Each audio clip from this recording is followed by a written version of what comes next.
gawin nila mismo. Oh. Next topic. Ito, pag-usapan natin mga ka-GP Natics. Dahil po sa yabang ng mga Duterte, dahil nga po lumabas na naghahamon itong si Basti Duterte na antayin nyo lang, sabi niya ganon, antayin nyo lang ang 2028 at sigurado ako pag nakabalik ang mga Duterte sa pwesto, sa kapangyarihan, ay gagawin ko ang ginawa ng tatay ko sa Marawi, sa Ilocos. So nagbabanta, mga ka-GP Natics, itong si Baste.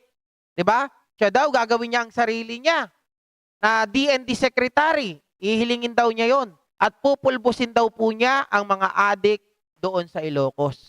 Sabi nga natin ng mga nakaraang video natin, bakit pupulbusin mo ang Ilocos sa mga adik? Ba't di mo muna unahin ang mga adik sa Davao? Diba? Pero ito ang mga ka-GP Natics, isa pong kalahi ni Apo Lakay at ni PBBM ang kumasa, ang naghamon ngayon dito kay Baste, isang Ilocano. Alam naman natin mga kababayan, marami rin pong kwento ang mga Ilocano. Kahit siraan nila tayo, diba? Ang inyong abang lingkod ay isang Ilocano. Pumalagpo at naghamon ng draw itong si kapatid na Waldy Carbonell, isa po itong Ilocano. Ilocano na balik Islam. Okay? Hinamon niya po itong si Basti Duterte ng draw ng ito pong nalalapit na November 10 dyan po sa Luneta. Magbarilan daw po sila. Ngayon, mga kababayan, yung tatay nga na noon ang naghamon. Actually, si Duterte ang naghamon dati kay Waldy Carbonell na sila po ay magharap, magbarilan sa harap mismo ng City Hall ng Davao. Pero etong si Digong ay hindi po umaten. Bakit nga ba, GP? Bakit nga ba hinamon ni Duterte itong si Waldy Carbonell? Si Waldy Carbonell ay isang media man. Ngayon, iniimbestigahan niya po yung pagkamatay ni Jun Pala, na dating kaibigan din ni Digong, na kinalaban siya at pinapatay daw di umano ni Digong ayon kay Jun Pala. Ngayon, mga kababayan, hindi po sumipot si Digong doon. Natakot, nabahag ang buntot. Kaya ngayon, si Baste naman ang kanyang hinamon. O Baste, papalag ka ba? O, papalag ka ba sa hamon ni Carbonell? O. Allahu Akbar. Bismillahirrahmanirrahim. Alhamdulillah Rabbil Alamin. Ito po ang kawal ng demokrasya nagsasabing isang mapagpalayang araw po sa atin lahat. Sa ating pong pagbati na yan, ay para po tayo nasa Quadcom yan, na nagte-take out muna tayo ng ating pong bawat sasabihin po rito sapagkat ang mga pagbalangkas po natin ngayon ng ating mga topic o pitak o kabanata ng ating pong komentaryo sapagkat tayo po ay professional commentator. Bagamat hindi ko po minamalit ang pagiging vlogger, hindi po ako classified as vlogger. Ako po ay broadcast journalist, professor sa journalism. Ako naman tanggap ko yan. Tanggap ko yan. Iba pa rin po talaga ang mga vlogger na kagaya namin. Diba nga? Kaya nga sabi ko ngayon, mga ka-GP Natics, itong mga to, lehitimong media, broadcaster. Lehitimong mga media man. Pero yung SMNI, kagaya na lang din namin yon, mga walang tinatawag na, diba? Walang pagsasanay. Wala po silang bylaws, mga kababayan. Hindi nila sinusunod ang ethics ng mga media. Hindi kagaya nitong mga to, meron po talaga silang pinag-aralan. Ilokanan ka na, shoutout sa inyo At yung mga gusto po mag-challenge sa aking pong talino o kakayanan, ay handa po tayo makipagdebate kahit na pribado, kahit sa telepono lamang. Ganun pa man, masyado pong madrama ang nangyayari po ngayon sa ating bansa sapagkat meron na po tayong democratic space, ika nga. Ano po yung democratic space? Yung po bang meron tayong kalayaan na nakakapagsalita ng bawat isa na hindi natatakot na meron Duterte o meron mga Davao Death Squad na nandito sa Kamaynilaan. Ang isa po nila sa pangunguna ng isang nangangalang Colonel Lito Patay, mamamatay tao. PNP, pulis po yan. Ngayon, ano po itong mga nangyayari sa atin? Abay, sabay-sabay po halos sa Quad Committee at napakarami pong tao ang nakikinig at tinitignan ko yung viewership. Umaabot na po tayo halos 1,000,000 mga nakikinig o nanonood sa Quadcom sa tuwing nagkakaroon po ng Quad hearing. At sa Quad hearing na yan, isa po tayo sa mga nagko-cover o nagmamasid at nakita po natin ang pagbabago napakalaki sa ating pong democratic space o kalayaan. Eto mga ka-JP Natex si Waldy Carbonell ay hindi yan maka PBBM, pero nakikita niya na talagang maganda yung dulot ng Quadcom dahil nakikita natin na inilalabas nito yung mga baho ng mga Duterte. Nakikita natin hindi lang ng mga Duterte, baho ng kapulisan, baho po ng mga nagdaang namumuno sa atin. 'Di ba? Na akala natin sila yung tutulong sa atin, napakababait, akala natin na yung mga taong ito ay mga makadiyos, akala natin itong mga taong ito ay makatao, yun pala ay mga nagtatago, mga kababayan, at ang mga nasa likod ay demonyo. Diba? Oh, bakit mo naman nasabi, GP? Putya, hindi ka ba naman masasabihin mong nasa likod nila ang demonyo? Si Digong, minumura niya ang Diyos. Oh, dinuduraan ang simbahan, pero nagdadasal. Oh. Diba? Etong si Sara Duterte, mga kababayan, nagsasign of the cross. Pero siya daw po ang presidente ng impyerno. At may pahayag pa ng kanyang halimbawa, kung ikaw naniniwala sa Diyos, ako hindi naniniwala. So dapat mong intindihin at dapat mong unawain. Huwag mo akong batikusin. Diba? Na maging Pilipinong muli na hindi po nagbubulag-bulagan, nagbibingi-bingihan. Ngayon, sapagkat napakinggan po natin ang salaysay ni Kerwin Espinosa kung paano siya tinakot ni Bato de la Rosa, napakalaking krimen po yan. Tama. Napakalaking kabulastugan. Napakalaking pagkakasala nitong si Bato de la Rosa na kanyang utusan itong resources speaker na kanya pang sinundo pagdating mula Dubai na si Kerwin Espinosa na binibintangan nilang drug lord. Ano nga naman laban mo kung ang merong karapatan na isulat ang iyong pangalan bilang drug lord, ang siyang tunay na drug lord, naka-uniforme nga lamang ng PNP o kaya siya ang Pangulo ng Republika ng Pilipinas. Opo, ang pinakamalaking drug lord sa Pilipinas, walang iba kundi nagdeklara ng war on drugs ang pangalan Rodrigo Roa Traidor Duwag Duterte. At sapagkat tayo po hindi na ngayon bulag at hindi na po tayo pipi, hindi tayo bingi, abay, aksyonan po natin to.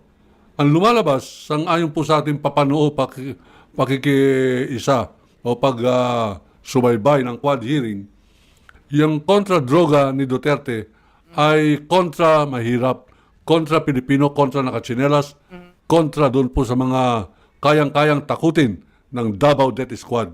Tama. Opo, nasa Kamaynilaan yung Davao Death Squad. Naglilipa na po sila ngayon dito. At karamihan po dyan ay mga pulis sapagkat hindi lamang dinoble ni Duterte ang pulis, sahod ng pulis, kundi nagdagdag pa siya ng pabuya sang-ayon po kay PNP Colonel Ruyena Garma ng award system. Ako, alam mo, naniniwala ako na yung pagtaas ng sahod ng mga pulis, para hindi sila magsalita against Duterte. Diba? Kumbaga, yun ay parang anong tawag doon mga kababayan? Yun ay pinakasuhol sa kanila. Kaya pinagmamalaki natin, ang daming mga nagsasabi dyan, wala kayong mga utang na loob, mga pulis, sabi nung kay OJC. Si Pangulong Duterte ang nagpataas ng inyong mga sahod. Pero ang totoo, ngayon natin nakikita na yung pagtaas ng sahod na yan ng mga kapulisan natin, parang isang suhol na para hindi sila magsalita against the Dutertes dun sa mga ipagagawa sa kanila. 'Di ba? Oh. Mm.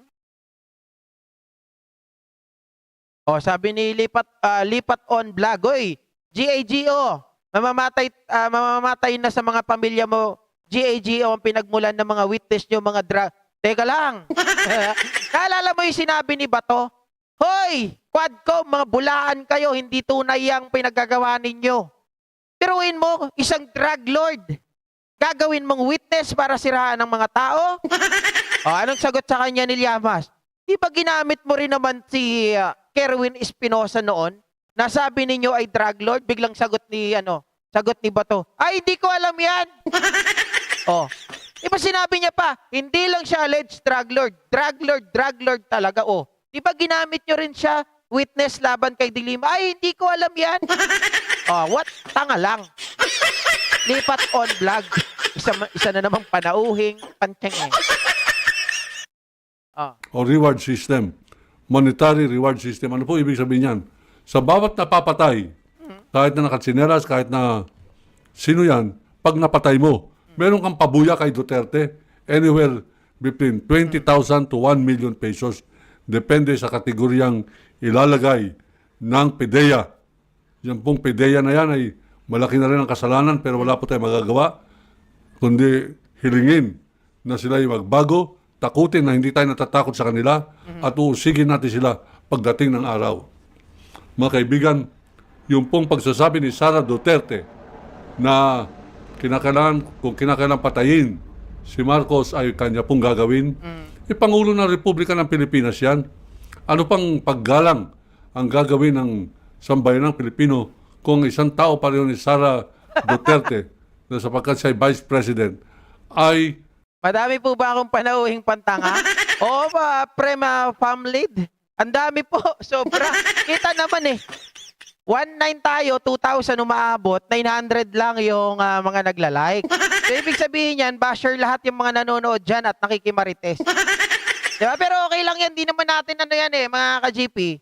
Yung mga tao na yan, tinitingnan din yan. Yung iba dyan tinitimbang, kung sino talaga nagsasabi ng katotohanan, yung iba dyan tanga-tangahan talaga. Diba? Diba, Mami Piar? Lahat yan, yung iba dyan nakikimarites, yung iba dyan tinitimbang nila, binabalanse. Sino ba nagsasabi ng totoo? Yung kabila o ito? Tapos yung iba dyan tanga-tangahan. Ha? kaya niyang magsalita na papatayin niya ang Pangulo. Yan ay self-serving kaswapangan sapagkat pag namatay nga naman si Duterte, si Marcos, siya ang magiging Pangulo. Correct. Ayaw po natin magkaroon muli ng Pangulo na Duterte. Tama. At kung matino sana mga taga Davao, dapat hindi magkaroon ng Duterte na congressman, dapat hindi magkaroon ng Duterte na alkalde. Papag-usapan na po natin alkalde. Ano pong pangalan yan? Baste Duterte. Oh, Baste. Mayor. Ano pong kwalifikasyon ng panay tattoo sa braso na alkalde na yan? Siya ay anak ng isang mamamatay tao. Aray ko po, tinamaan ako sa mga tato ha. Pero di naman ako mamimetay tao ha. Pumupugot lang kami ng mga magko pero hindi kami mamimetay tao. Ano po ang kanyang tinuran itong huling mga 5 araw? Sabi niya, mga kaibigan, na pag nakabalik ang mga Duterte sa Malacanang, hihilingin niya sa Pangulo kay Sara Duterte na siya ang gawing sekretaryo ng Department of National Defense at kanyang wawakasan lahat ng drug addict sa Ilocos Norte sa pamamagitan ng pagbubomba ng buong Ilocos Norte. Ginagawa niya pong bakla ang mga Ilocano. Mukhang kayang-kaya niyang sabihin na eto mga taga Davao na ito, sabi niya, hukayin natin ang bangkay ni Marcos at itatapong ko sa West Philippine Sea. Ilocano po kasi si Walde Carbonel. Kumbaga para sa kanya, pambabalasubas yun sa lahing Ilocano. Pambabalasubas yun. Kasi gagawin daw niyang Marawi eh. Gagawin daw niyang, kumbaga pupulpusin niya, uubusin niya. Syempre, tinatamaan ito. Alam nyo naman ugali ni Walde Carbonel eh. Talagang palaban ito, tatay nga, hindi inurungan eh. Nagulat nga yung ibang mga tao na ito, pumunta doon sa pinaghamunan ni Digong na sila ay mag-draw. Oh, si Digong hindi nagpakita, umurong bayag. Oh. Bakit hindi ang mga Duterte itapon natin sa West Philippine Sea? Natatakot ba kayo dyan? Oh. Ito po nagsasabi na bobombahin niya ang Ilocos. Hindi dahil sa Ilocano ako, kundi dahil sa sinabi pa niya na yung ginawa ni Duterte sa Marawi, gagawin niya rin. Oh. Yan po ang ating pong pag-uusapan at makinig kayong mabuti. Ipaabot ninyo ito kay Baste. I-share ninyo itong pangungusap na Tama ba yung sinasabi mo, Argo? Ayun si Argo malakas lang mga asarto pero tropa natin yan. Sabi ni Argo, yan si Waldy Alliance sa Duterte. Oo nga, walang-wala yung Duterte sa kay Waldy. Hindi nga yan naka-attend si Digong eh. Umihi na ata sa salawal eh. Oh. maririnig po ninyo. Ulitin ko po, hinahamon ko Oh. ng duelo sa barilan. Oy. Itong si Mayor Baste Duterte. Oh. Para pakita at iparamdam sa kanilang mga Duterte na hindi tayo nagbubulag-bulagan, hindi tayo nagbibingi-bingihan, at hindi po tayo mistulang mga binabae o kaya nagbabakla-bakla na parati na lamang inaapi ng mga Duterte. Lalaban po tayo. Ano kayo, Natatandaan po Digong? ninyo, Yan ang tunay na lalaki. Ako napatunayan ko na yan kasi alam ko yung kwento ni Waldy Carbonell. Hindi kagaya nung isa. Sabi niya, sasampalin niya raw si General Torre. Pag nakasalubong ko yan, sasampalin ko yan. O, mga ka-GP Natics, pumunta na ng Davao si General Torre. Hindi pala nila alam, taga Davao din si General Torre. Anong ginawa ni Baste? Sinampal ba? Wala. Sa Senado, nagkita sila, sinampal ba? Wala. Wala, supot. anong araw, hinamon ako sa Davao eto, yung kwento. ng Mayor Rodrigo Roa Duterte. Sapagkat nagpunta po ako ron para imbestigahin o alamin ang pangyayari hinggil sa pagpapatay niya. Si Duterte nagpapatay sa isang radio commentator ng pangalan Juan Porras Pala Jr. o popularly known sa buong Davao as Jun Pala. Ano yan panoorin nyo yan mga ka-GP Natics. Maganda yung kwento niya ni Jun Pala. Dati yan magkaibigan si Jun Pala at si Duterte. Kaya lang, etong si Jun Pala, hindi po nila kayang hawakan sa liig. Yan ang kwento niyan. Makikita nyo yan. Ang daming kwento niyan dyan. Talagang malalaman ninyo kung ano ang galawan ni Digong dati, lalong-lalo na nung kabataan pa niya. Inuulit ko po, ang nagpapatay po dyan ay si Mayor Rodrigo Duterte. Bakit alam niya ng Davao, nandun ako? Bakit nagbibingi-bingihan? Bakit nagpipipipipihan? Yung po masama riyan, yung nagbibingi-bingihan na tinitikom pa yung bibig. At para pong okay lang, may napatay, media. Ang pamamahayag ay sandigan ng demokrasya, mga kaibigan. Kaya hinamon po ako ni Duterte, sabi niya, huwag papapuntahin si Carbonell dito sa magkukortesi ko sa opisina ko. Sasampal-sampalin ko lang yan. Hindi sumagot po ako nung ako in-interview. Sabihin niyo si Mayor. Ibig sabihin si Baste, ano pala to? Digong the second. Sasampal-sampalin daw niya si Torre. Yung tatay hindi rin nagawa eh. Akala kasi nila kaya nilang tapakan lahat. Akala nila kaya nilang kumbaga pasunurin yung mga tao no na matatakot sa kanila. Sasampal-sampalin daw. Huwag niyang gagawin yan. Sapagkat pag sinampal niya ako, sasampalin ko rin siya. Abay, nayabangan po sa akin. Sinabi niya, hambugero ka ayo itong Manila reporter na ini. Hoy, Carbonell, sabi niya, hinahamon kita ng duelo. Harapan ng City Hall ng Davao, dyan sa may estatwa ni Don Tomas Claudio, sa may harapan po ng Davao City Hall yun. Alas 9 ng umaga. Di, in-interview na naman po tayo ng mga nateterrorize na media ron. Ang media ng Davao ay nateterrorize po ng mga Duterte at ng Davao Death Squad. Kaya po sila nagmimistulang bulag, pipi o bingi. Pag hindi po sila bulag at pipi at bingi, sila po ay mga pabaya sa kanilang trabaho o they do not deserve to be journalists. Hindi, ako, I don't agree naman sa bagay na yan, no? Kasi nung panahon talaga ng mga Duterte dyan, yung kasagsagan ng kabataan ni Digong, talagang yung uso yung DDS nung time na yon, yung mga media hindi talaga kakalabanin ang mga Duterte. Ako, I don't agree sa sinasabi niya na yun na itong mga media, hindi nila ginagawa yung trabaho. Siyempre, natatakot din yan eh. may mga buhay din sila. Ikaw ba naman ilubog sa ipakain sa pating, ilubog sa dagat, 'di ba? Ilubog sa lupa. Hindi ka na matatagpuan, no? Kaya ipalapa ka sa mga alagang hayop. Siyempre, kahit sino naman matatakot. Kaya siguro, yung ibang mga tao diyan, hindi nila ginagawa yung kanilang mga trabaho. Pagkos sila ay mga takot lang talaga. Journalist anywhere in the country. Oh. Ba, in-interview po ako, sabi, hinahamon ka ni Duterte. Ako napanood ko sa TV. Hinahamon ako ng barilan. Pakisabi kay Mayor, karangalan ko natanggapin ang kanyang hamon. Alas 9 ng umaga, darating ako dyan sa City Hall. Dumating po September 6, 2003, nung pinatay si June Pala, 2003 po yan. Dumating po ako, maraming witness. Isa po dyan yung mga kasamahan ni Atty. Homobono Adasa na governor ng Misamis City, nandiyan po siya sa Davao, at sinulat niya yan. At sinabi niyang may mga witnesses na mga taga-media kung ano nangyari. Hindi sumipot ang tatay ni Baste. Inindian ako. Ganun pa man, okay lang.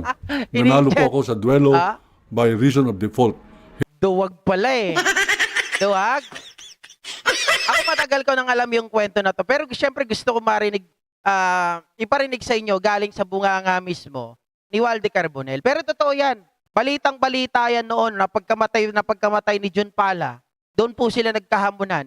Dahil ito nga po, kasamahan nila sa media eh. Media rin kasi si June Pala. Kumbaga, lahat ng mga baho ng mga Duterte, inilalabas po ni June Pala. At ito, si Walde Carbonell, isa sa mga nagtatanggol kay June Pala. At siya ang nag-iimbestiga para hanapin sino talaga yung tunay na pumatay kay June Pala. At ayon sa kanya, sa kanyang pag-iimbestiga, ay ang mga Duterte talaga, lalong-lalo na si Digong. Hindi dumating ang kalaban. Oh. Ngayon, sa sinabi ni Baste Duterte na bobombahin niya ang Ilocos Norte, sa sinabi ni Sara Duterte na huhukayin niya ang bangkay ni Marcos at itatapon sa West Philippine Sea, hindi ko po ugali na lumaban sa babae. Kaya doon na lamang po tayo kay Baste. Hinaulitin ko for the third time, hinahamon kita, Mayor Baste Duterte, ng duelo. Meron po tayong oras. Alas 9 ng umaga, November 10, magkikita po tayo sa harap po ng Luneta, harap ni Rizal. Magpunta ka ron. Pag hindi ka nagpunta, ibig sabihin, duwag ka. Ibig sabihin, mga kriminal kayong mga Duterte, ibig sabihin, kayo ay mga peking drug lord, anti-drug warrior, kayo ay mga drug lord. Ibig sabihin, mandarambong kayo. Ang ibig sabihin, traidor kayo sa Pilipinas sapagkat pro-China kayo. Prove me wrong. Be there. Dumating ka. Baste Duterte sa Luneta. 9 o'clock, November 10, 2024. Andyan ako, hintayin kita. Ngayon, pag hindi ka dumating, talagang nangguyo ka lang ng mga Pilipino, nanakot lang kayo mga DDS kayo, nanakot lang kayo mga Dabawenyo, nakakahiya kayo, dapat ikahiya kayo ng Dabawenyo. Kaya mga kaibigan, ikalat ninyo ito, lunurin natin sila ng sharing hanggang makarating kay Baste Duterte para hindi niya sabihin, hinamon pala ako, hindi ko alam eh. Wala na. Di ba yung sinasabi ngayon ni Epipanyo Labrador? Ito binabanggit ko na si Epipanyo Labrador ngayon kasi syempre kalaban na eh. Pero never ako naniwala dyan. Sinayupak na yan. Alam ko talaga DDS yan eh. Ginamit lang yan ang Marcos. Nung hindi niya nakuha yung gusto niya, siguro plano niyan, kaya dumidikit sa mga Marcos dati. Mga kababayan, gusto nilang may patunayan o gusto nila na ipatanggal itong si Speaker Martin. 'Di ba? Kasi nanghihingi yan ng mga generator doon sa kanila. Kaya kunwari binabanatan niya ang mga Duterte para makalapit. Hindi naman siya pinagbigyan doon sa generator niya. Ang gusto niya kasi pera. Itong si Labrador. Ang sinasabi niya, kakampi na lang daw siya sa mga Bisaya na kapwa niya, sa mga Duterte, kaysa daw sa mga Ilocano na mga traidor. Okay, sabihin mo, may kwento ng pagtatraidor. Pero noon yun. Sabihin natin, pero ngayon, yung kwento, bakit hindi ba naging traidor? Yung mga Bisaya? Hindi ko nilalahat, sorry. Pero ang sinasabi ko lang, yung binabanggit ni Labrador, wala po akong sama ng loob sa mga Bisaya o kahit kanino, Ilocano. Pero dito na lang tayo. Baka kasi malihis ako, sorry guys Baka malihis ako, mahirap na. Ang ibig ko pong sabihin, Bisaya ngayon, Baste, Duterte na lang, huwag na Bisaya. Oh, ngayon patulan mo ang isang Ilocano. Isang Ilocano na naghamon sa inyo, naghamon sa tatay mo, naghamon ngayon sa'yo, na kayo ay magkita, duelo. Doon sa harap ng bantayog ni Jose Rizal, dyan sa Luneta, alas 9 daw ng gabi. Ay, ng umaga. Umaga. Dyan po mga kababayan, November 10, alas 9 ng umaga, duelo. Kaya nyo ba? Oh. Diba? Oh.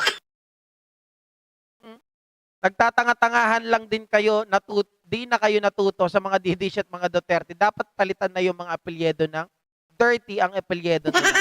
Ito. Diba? May nanonood pa ba kay Epipanyo Labrador ngayon dito? Doon, kampihan mo yon. Matapang pala yung sinasabi mo, na kinakampihan mo eh. Diba? Matatapang sila. Nasaan na ngayon? Oh, baka umurong na mga bayag, ha? Oh. Nakikinig dyan kay Carbonel. Ngayon siya maghamon, sabi niya. Okay, ngayon, hinahamon ko. Uulitin ko. 9 o'clock in the morning, no more, no less, nandyan ako sa Luneta, harap ni Jose Rizal, at hintayin ko ang pinakamatapang na lahing Dabawenyo, Duterte. Magpakalalaki kayo. Manindigan kayo. Pag hindi ka sumipot, Baste Duterte, talagang kasumpa-sumpa ang apelyido mo, kasumpa-sumpa ang lahi mo. Duwag!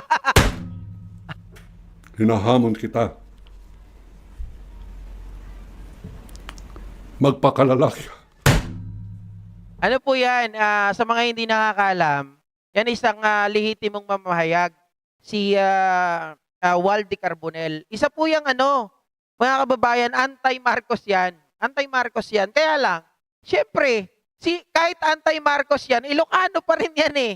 Diba? Ilocano pa rin yan at kaibigan niya si Jun Pala. Sino ngayon ang kakampihan niya? At nakita naman po niya na itong mga Duterte, kumpara kay Apo Lakay, diba? Sinasabi ng ibang mga tao na marami daw pinapatay nung panahon ni Apo Lakay. Pero kung ikukumpara Duterte versus Apo Lakay, kakampi ito sa mga Ilocano kasi kilala naman din niya si Apo Lakay eh. Diba? Alam niya na hindi gano'n ang ugali nila Apo Lakay. Maraming mga nagpanggap na sinasabi na marami daw napapatay, ang matandang Marcos, pero hindi totoo yan. Kaya ngayon, mga ka-GP Natics, talagang binabanata niya yung mga Duterte. 'Di ba? Hindi ito pro Marcos. Pero pro government ito. Leni to makaleni to. Kung di ako nagkakamali, makaleni ito. Si Waldy Carbonel. Pero nakita nyo naman po, 'di ba? Nananalantay pa rin sa kanyang mga ugat ang pagiging isang Ilocano. Kasi kapwa niya Ilocano, yung sinasabihan na pag dumating ang 2028, nakabalik kami sa Malacanang, ay pupulbusin ko ang mga adik at gagawin kong Marawi ang Ilocos. Pag sinabing gagawing Marawi, ibig sabihin yan, hindi na pwedeng tirahan ng mga tao yung Ilocos kapag nangyari yun. Kasi yung Marawi, wala na pong nakatira doon. Yung mga structure nila doon, struktura, yung mga kabahayan, pwede nang gumuho anytime. Oy, buenos dias po, Mona Nases, no? Yun. Siyempre mga kababayan, lahi mo bukod sa Pilipino ka, Ilocano ka, tapos yuyurak-yurakan yung mga kalahi mo, papayag ka ba nun? Oh, siyempre hindi. Kumbaga pride ang nananalaytay dito. Yung kanyang pagiging Ilocano, tapos yung pagiging Muslim niya at the same time, kasi nga yung sa Marawi, si Digong din ang pumulbos doon. 'Di ba? Oh, yung mga nagagalit diyan kay Labrador. Ama yan, mga kababayan. Ayan na. Yung mga nagtatanong sa akin, bakit ko hindi ko ino-content si Labrador dati, hindi ko raw ginagaya. Mga kababayan, ako, isang tao na kilala nyo, more on facts ako. Diba? Doon ako sa may resibo kahit papano. Kung meron man akong hindi resibo, sinasabi ko na yun ay opinion ko. Pero, hindi ako maniniwala sa isang tao na gaya ni Labrador. O ngayon, lumabas na ang katotohanan na si Labrador ay talagang makadigong. Alam ko na yan noon, makadigong talaga yan. Duterte talaga yan. Hindi lang niya napaikot ang gobyernong ito kasi dalawang iniisip ko Baka mamaya yan ay nagkunwaring PBBM para lokohin tayo.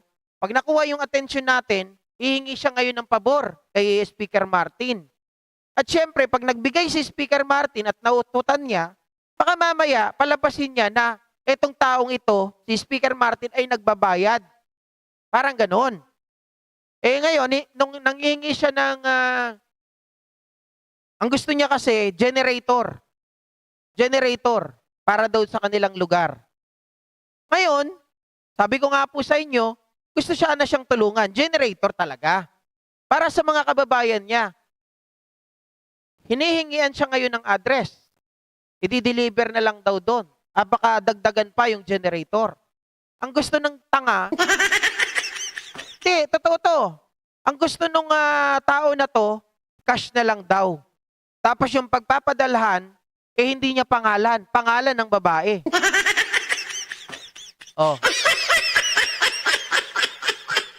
Sabi ni Steve Yazzer, subukan lang yan. Ako, di uurong ang mga Ilocano, lalong mutakutin, lalong manggigigil. Pag ginawa niyang Marawi, ang Ilocos, mga kababayan, baka hindi na siya makatungtong. Diba? Dati na yan, Virgilio Valdez, kaya nga po hindi ako nagtiwala dyan eh. Diba kami ni JDB ang laging kumukontra dyan, sa totoo lang. J.U. Priest, shoutout sa'yo ha. Pakidibang po nga si Maricar Serrano, pinapalabas nila na ang unang nagpadala ng rubber boat ay galing Davao at nasa 1K na ang nag-share. Salamat. Hindi ko pa po nare-research. Pero I will give time para hanapin yan. Yung issue na yan sa rubber boat. Okay? O ngayon, Basti Duterte ha, inahamon ka ni Waldy Carbonell na kayo ay magduet